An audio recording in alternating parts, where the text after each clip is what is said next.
On this episode of ResiWeek, we round up ISE 2023. We talk about Origin and NETGEAR and HDANYWHERE. All this and more on this episode of ResiWeek. The network for the AV industry. What are you listening to? This is AV. This is AVNation. This is AVNation. We can't say the future without AI. I mean, there's no way around it.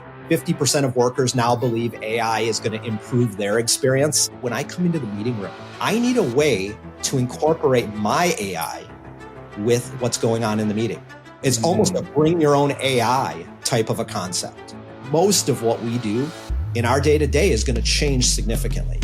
Hear the latest AV trends and predictions in this episode of Crestron's Smarter Spaces podcast on your preferred podcast platform. This is ResiWeek, episode 366. What's the Demark?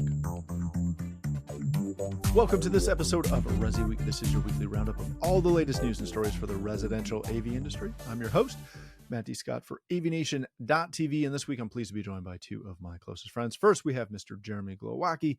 He's the executive editor of Residential Tech Today. How you doing, Jeremy? You know, I'm hanging in there, Matt. I picked up a little sniffle while on the road last week for work.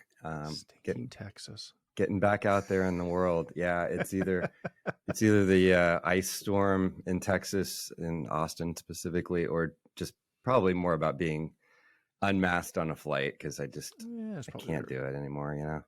I hear you. Then we've got my good friend, Mr.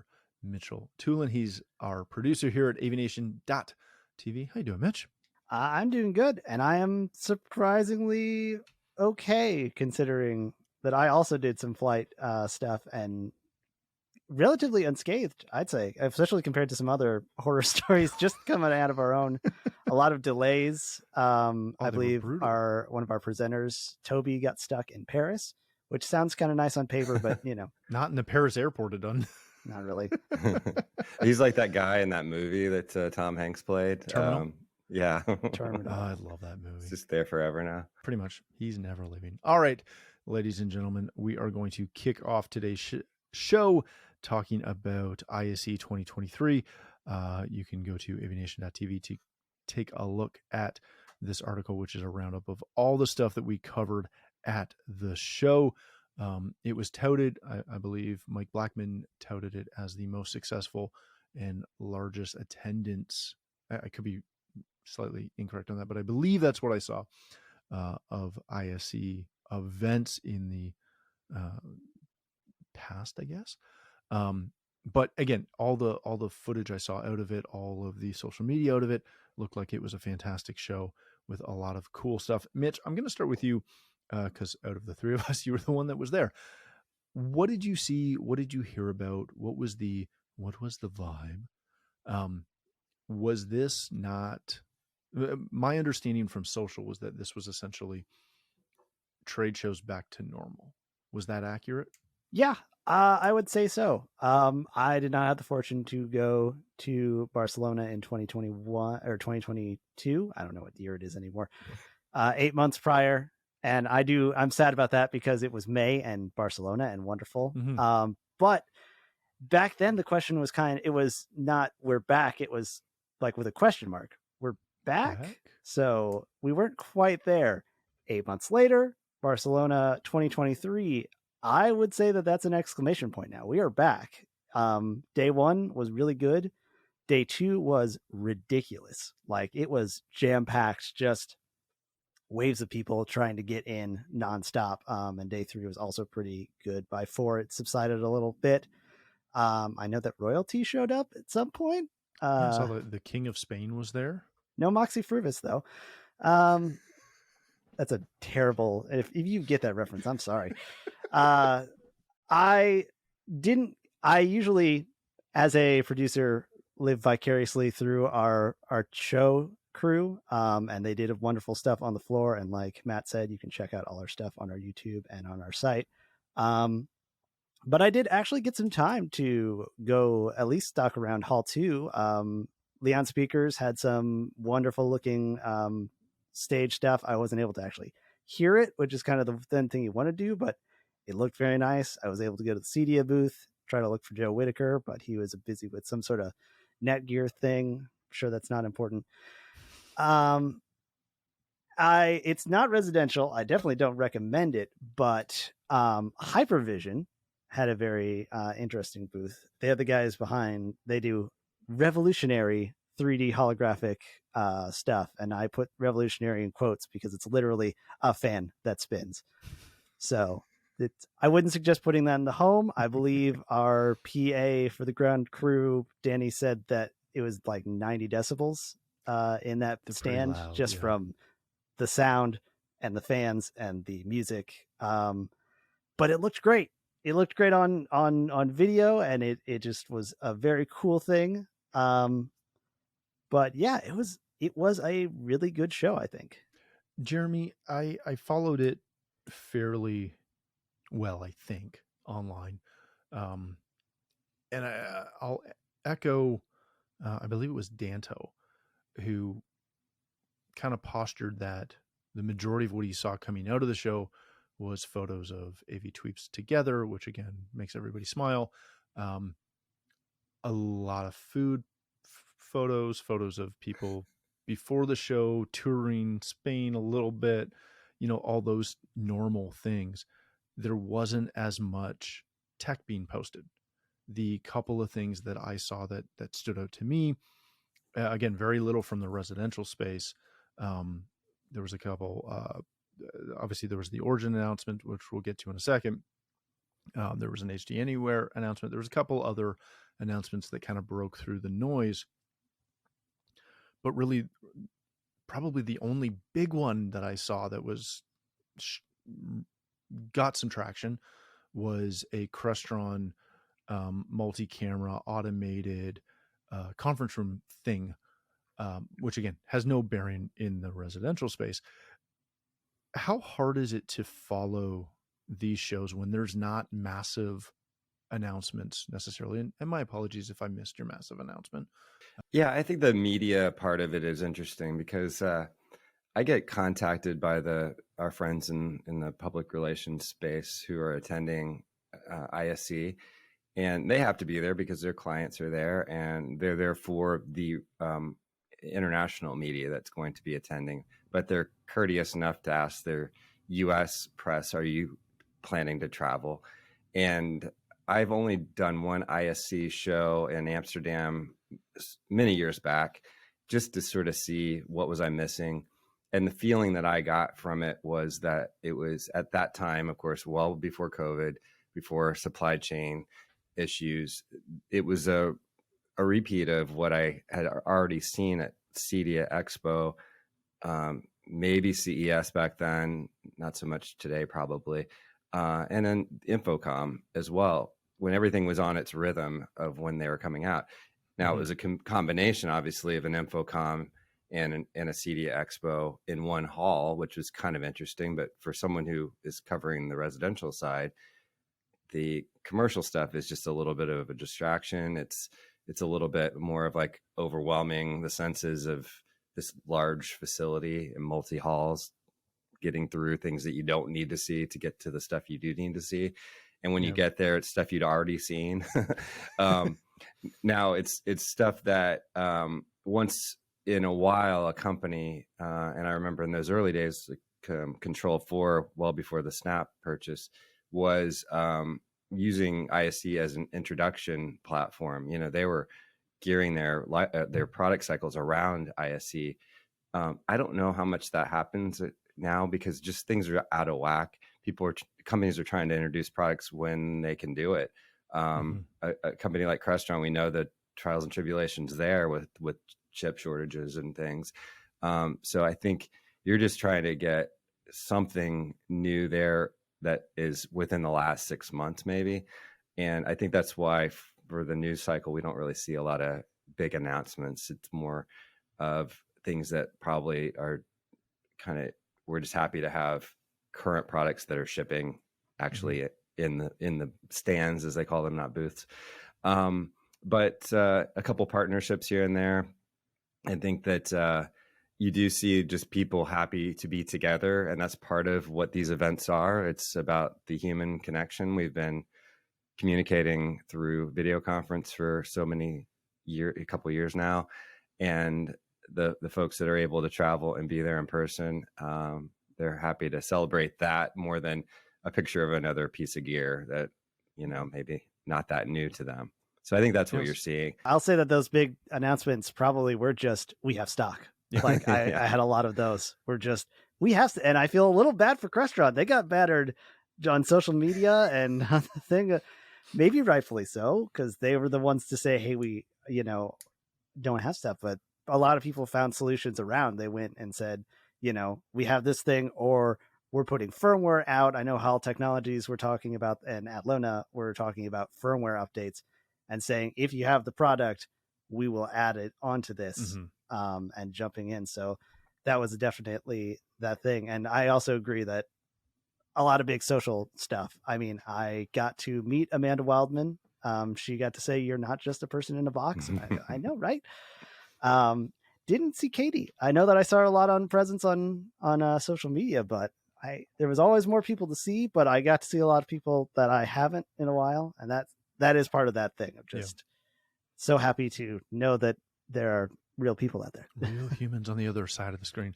All right. Speaking of partnerships, one of the big announcements that came out was Origin Acoustics has a new strategic partnership with NETGEAR.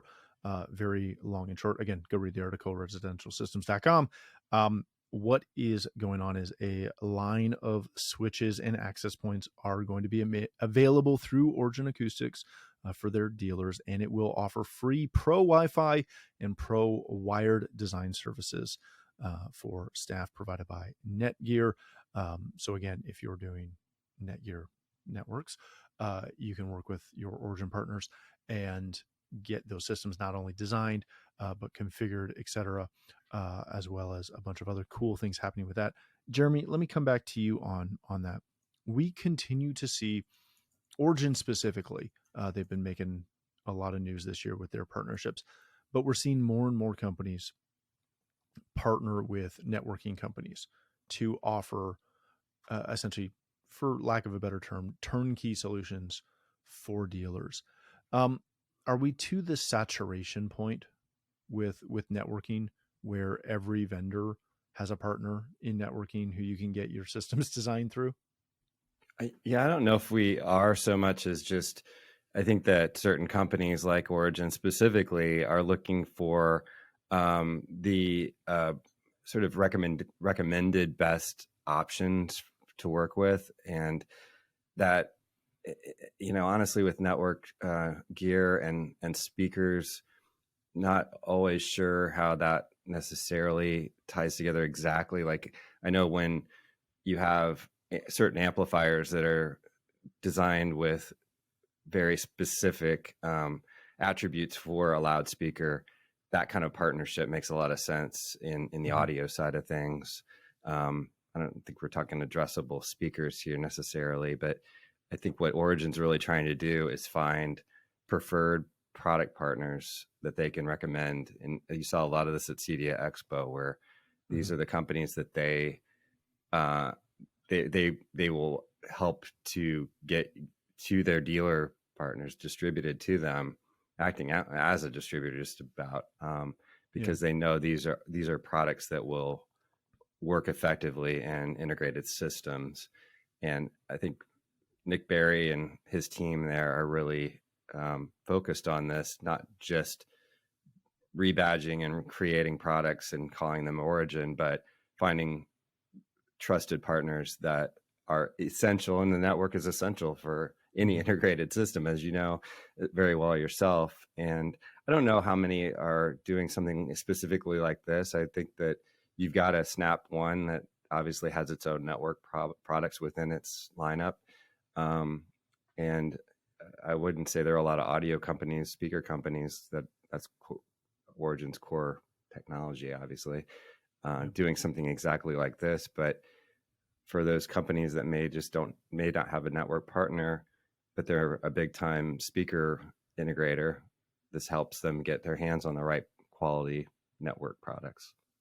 Mitch, is this we keep seeing this. We keep seeing big players add continual partnerships with other players to broaden their offering. Is this coming down to the simplicity of just being able to, because I know like you read all these stories half the time before I see them. Is this just coming down to the combination of what Jeremy said of, hey, these are companies that we trust, you trust us, so you should trust them? How much of it is also the simplicity of, hey, you're placing speaker orders, now you can also place your sub order, you can get your Velodyne, you can also place your NETGEAR order, you can do everything on one PO and just work directly with us on it. Yeah, I think that simplicity is part of the thing. I think also NETGEAR has a proliferation. I don't know if that's the word I'm using correctly, but yeah, one of the things we talked to John Henkel in their stand, and he was saying that there's a lot of companies that were out there with NETGEAR stuff just on display. It wasn't like they were a full partnership. It was just that's what we're using for their network stuff. So in a way, that it doesn't surprise me that this is a good deal. It's really interesting to me because I've followed NETGEAR for years, and it's kind of their rise in AV has been phenomenal, because they went from, and again, this is not putting them down at all, but they went from being just another network company to the preferred manufacturer across the board pretty quickly. Like, they've done a phenomenal job with that. And that's Emmy award-winning John Henkel. Yeah. Oh, yeah. You can't go mentioning that without that. I want to say it was either last ISE or the last Infocom where they added the AV part to it, and said, hey, we are committed to AV specific. Yeah. And I think it's showing. Yeah. And the channel, specifically the CEDIA channel, like they really recognize, here's a company with a big name on the networking side saying that we really want to cater to the integrator, the CEDIA integrator. And I'm glad you mentioned John Henkel, because I did have a briefing with him. Emmy award-winning John Henkel. Yeah. I'm glad you mentioned the award-winning John Henkel, because I had a briefing with him late last year, and it's one of those ones that just kind of got buried in my brain from the holidays and stuff. Mm-hmm. But that was the big message really from them, is how much their products were really, they're trying to cater to the custom integrator. And and Origin's all about the custom integrator, so that's probably why they said this is a company we want to endorse and partner with. Yeah. All right, let's change topics a little bit. We're still in the ISE vein. Residential tech today. This is from Jeremy. Jeremy wrote this. HDANYWHERE is launching the U-Control remote at the ISE show. If you don't know HDANYWHERE, it's the brand name for HD connectivity, which is essentially a unified control system distributed through the US through Apex. Read through this. It's an interesting read, and when you dig into the HDANYWHERE product offering across the board, again, it's a very interesting mix of what they're doing. Everything from essentially a ton of distributed AV, and they've added the control side. Mitch, let me start with you on this one. I'm a little surprised, and again, I have no experience with this product. I've seen it before, but I haven't dug into it too much.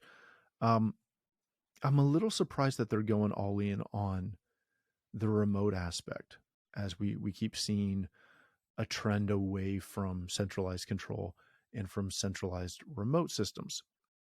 You saw this at the show a little bit. What is the push with this? Were you surprised to see another remote company coming in kind of for the mid-market? To be honest, yeah. Rich got to sit down with them in our studio and talk to Chris Pinder, who I believe is the founder. Mm-hmm. And he had it the remote.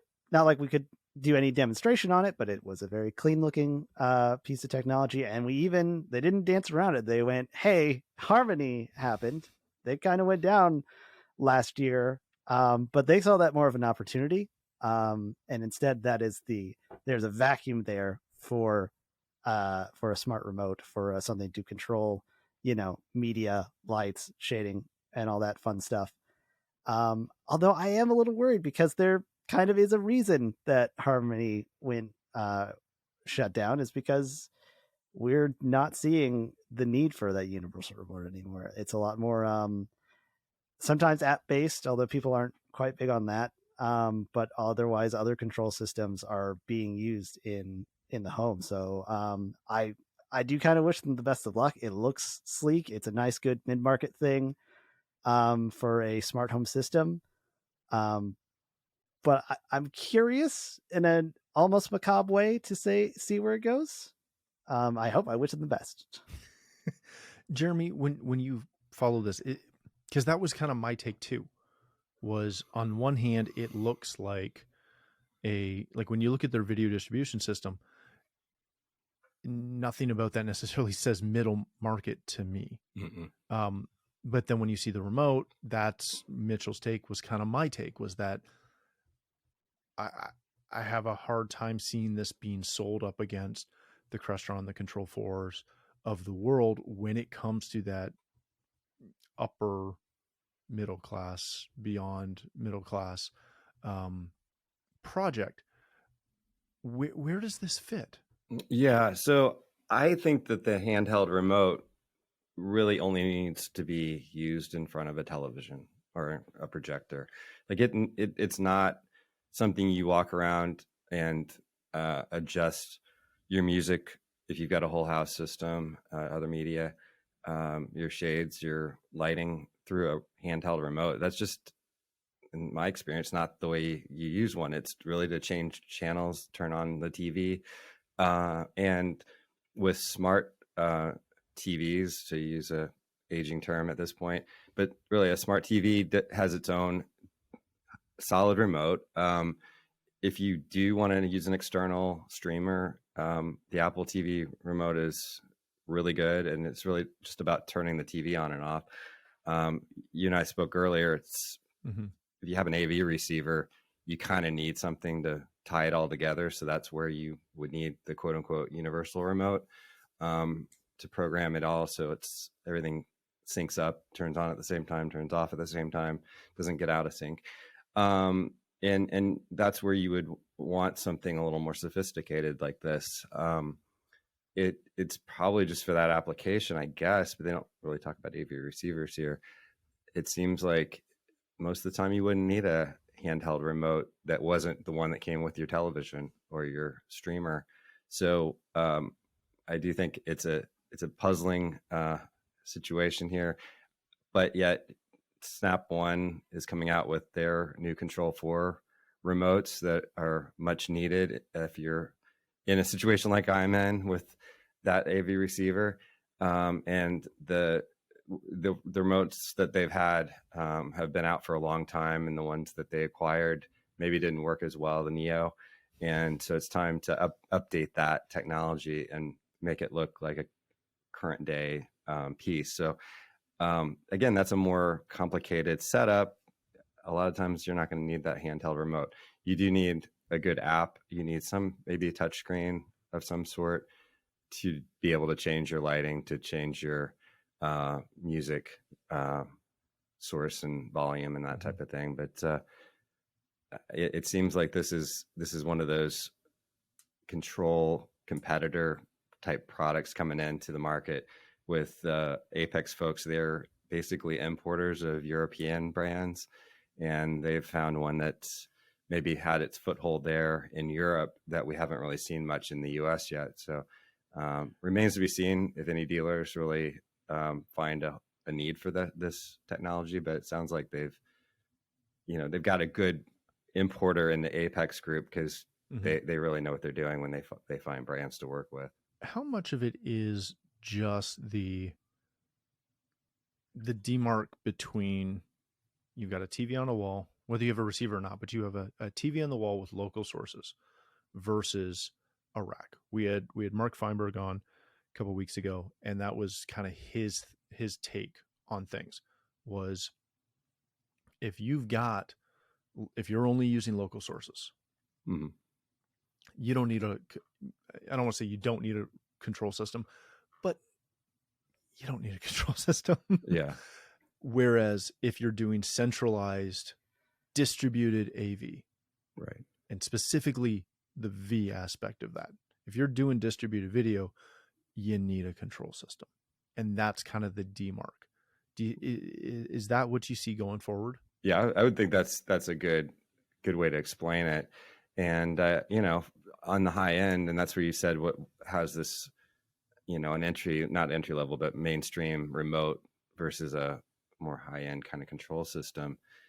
And that's why it's confusing, because you do think that you're going to have that distributed system at a higher price point at a, more affluent consumer level, because most people aren't going to pay for that rack of equipment hidden away somewhere, distributed around the house, on the average homeowner side. But obviously that's a bit of the bread and butter of the custom integration channel client base. That's how you do it. And it's a huge home, and they don't want any local stuff showing up underneath the TV. Nobody wants a TV stand in a fancy family space. They basically want a floating screen that magically has content on it. So, and when not, they want it to be a picture. Yeah. Make it look like paintings. Yep. All right, gentlemen, let's wrap it up there. Thank you both for joining us. Jeremy, if people want to connect with you, learn more about Residential Tech Today, or catch the latest episode of your podcast, where can they do that? Yeah, start at their website, restechtoday.com, and please subscribe to the newsletter, the magazine.